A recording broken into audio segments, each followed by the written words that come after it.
گناہگار سا انسان مدینے میں رہے، بلکہ سرکار کا مہمان مدینے میں رہے۔ یاد یہ کرنے کی بہت ساری فضیلتیں ہیں، اس سے بڑھ کر فضیلت کیا ہوگی کہ اللہ رب العزت نے اس دنیا کے اندر، ایسے تو اللہ نے قرآن مجید میں فرمایا اِنَّا نَحْنُ نَزَّلْنَا الذِّكْرَ وَإِنَّا لَهُ لَحَافِظُونَ، کہ ہم نے ہی قرآن نازل کیا اور ہم اس کی حفاظت کرنے والے ہیں۔ لیکن اللہ رب العزت نے حفاظت کا بندوبست کیا ہے، اس کا انتظام کیا ہے، نوجوان چھوٹے چھوٹے بچوں کے سینے میں قرآن مجید کو ڈال کر اس کی حفاظت کروائی۔ تو اس سے بڑی اور کون سی چیز ہو سکتی ہے کہ اللہ رب العزت نے قرآن مجید کی حفاظت کے لیے ان حفاظت کرام کے سینے کو قبول کیا ہے۔ ان والدین کی کیا خدمتی ہوگی کہ ان کے نوجوان بچوں کو اللہ رب العزت نے قرآن مجید کی حفاظت کے لیے ان سینے کو قبول کر لیا۔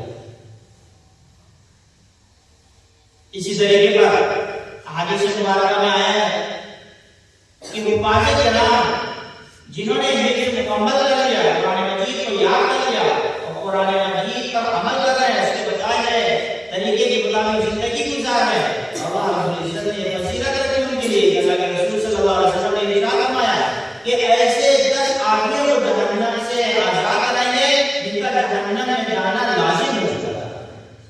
جہنم سے آزاد کریں گے ایسے 10 آدمی اور وہ جہنم میں داخل کریں گے۔ یہ سفارش کہاں کس کو ملتا ہے؟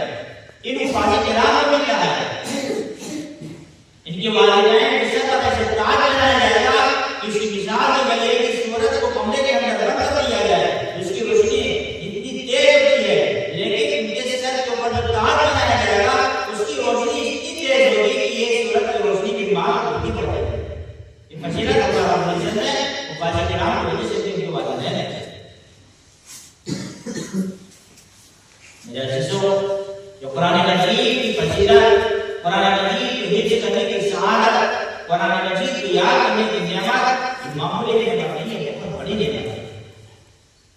تو پہلی تو بات یہ ہے کہ اللہ رب العزت نے ہمارے آپ کے لوگوں کو حفظ قرآن مجید کے لیے چن لیا ہے، اس کے لیے ہمیں اللہ رب العزت کا شکر ادا کرنا ہے۔ اللہ رب العزت نے فرمایا ہے لَئِن شَكَرْتُمْ لَأَزِيدَنَّكُمْ، کہ اگر اس نے شکر کیا تو شکر کرنے کی وجہ سے اللہ رب العزت نے نعمتیں بڑھاتی نہیں کرتی۔ تو پہلے یہ چیز کہ اللہ رب العزت نے ہمیں سعادت سے ہمکنار کیا ہے، اس کا شکر ادا کرنا۔ دوسری چیز کہ اس نعمت کو ہم ضائع نہیں کریں گے، اس نعمت کا صحیح استعمال کریں گے۔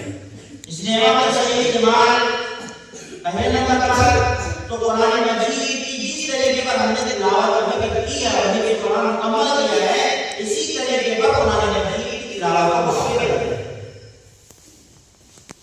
یہ پہلی ذمہ داری ہے ہمارے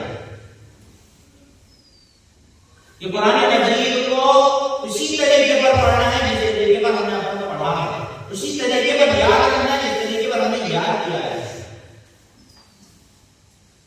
کیا ہم نے قرآن مجید کو حفظ کر لیا؟ اب ہمیں اس قرآن مجید کو قیامت تک باقی رکھنا ہے۔ تو میرا عزیزو، قرآن مجید کی تعلیم ہم نے جو حاصل کی ہے، یہ تعلیم ہمیں آگے بڑھانا ہے۔ اس کے حقوق ہمیں کب معلوم ہوں گے؟ جب کہ ہم قرآن مجید کا علم حاصل کریں گے۔ قرآن مجید کا ہم نے حفظ کر لیا ہے، ہمیں یاد ہو گیا، لیکن قرآن ہم سے کیا چاہ رہا ہے، کیا بتایا کر رہا ہے، اس کے لیے ہمیں اس کا علم حاصل کرنا ہوگا، اور اس کا علم حاصل کرنے کے لیے ہمیں قرآن مجید کی تفاسیر پڑھنی ہوں گی، قرآن مجید کی اصول پڑھنے ہوں گے، عربی کی درجات پڑھنے ہوں گے۔ کہنے کا مطلب یہ ہے کہ ابھی ہم نے ہماری تعلیم مکمل نہیں کی، بلکہ العلم من اللہ کہ علم جو ہوتا ہے وہ گہوارے جھولے سے لے کر قبر تک باقی رہتا ہے، کہ ہمیں یہ جو کنڈیشن دی گئی ہے پوری عمر حاصل کرنے کے لیے۔ آج کل دنیا کا علم حاصل کرنے کے فاؤنڈیشن لگا دی گئی ہے۔ آپ کتنی عمر کے موقع تک علم حاصل کر سکتے ہیں دنیا میں، اور کتنی عمر تک آپ علم حاصل کر سکتے ہیں اس کے بعد نہیں ہے۔ لیکن ہمارے آقا جناب محمد رسول اللہ صلی اللہ علیہ وسلم نے ارشاد فرمایا العلم من اللہ، کہ اللہ رب العزت نے چھوڑ دی ہے کہ جھولا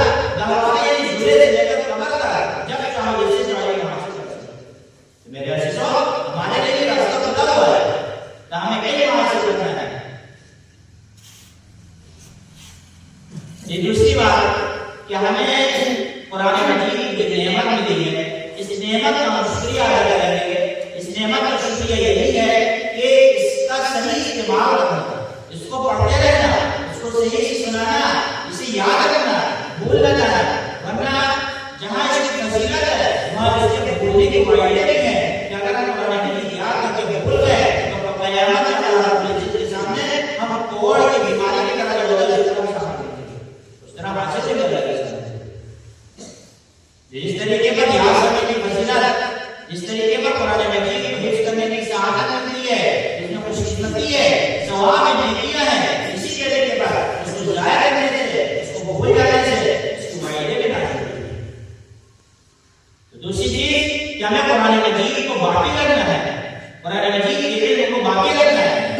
تیسری چیز ہے اور ہمیں یہ کہنا ہے کہ ہمارے اس علم کو حاصل کرنے کے لیے، قرآن مجید کی دولت کو حاصل کرنے کے لیے کیسے کیسے لوگوں کی محنتیں لگی ہیں، کیسے کیسے لوگوں کی دعائیں لگی ہیں۔